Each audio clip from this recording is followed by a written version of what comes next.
It happened during the end of the year party. A man I didn't know, maybe he worked for another organization, you know.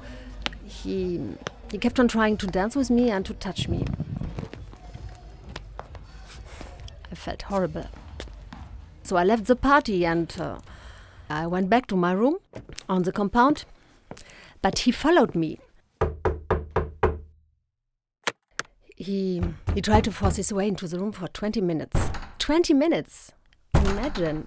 I tried to call for help. I called several colleagues for help, but nobody answered. They were all at the party. I was alone. I was completely alone. Finally, he left. In the morning, I told to the security advisor. And he asked me some questions. What were you wearing? Did you dance with this man? Did you lead him on? You imagine? Did you lead him on?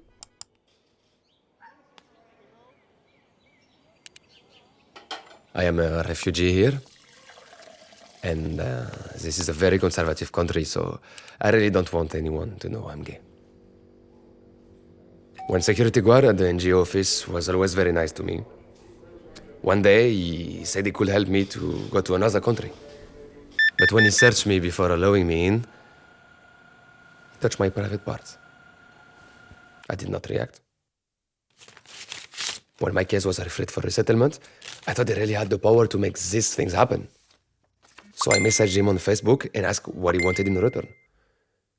He said he wanted sex. I got nervous. But I stayed in contact because I did not want him to get mad. He's a former police officer and must be well connected. In the end, I told someone in the UN, but I do not want this to go to the police or for the guard to lose his job.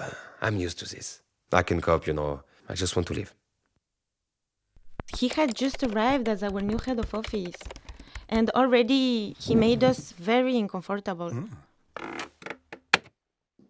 He would stare at women's breasts.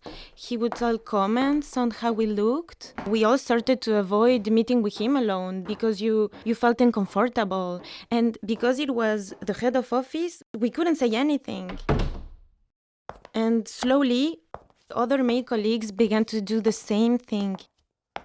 Make similar comments, which they had never done before.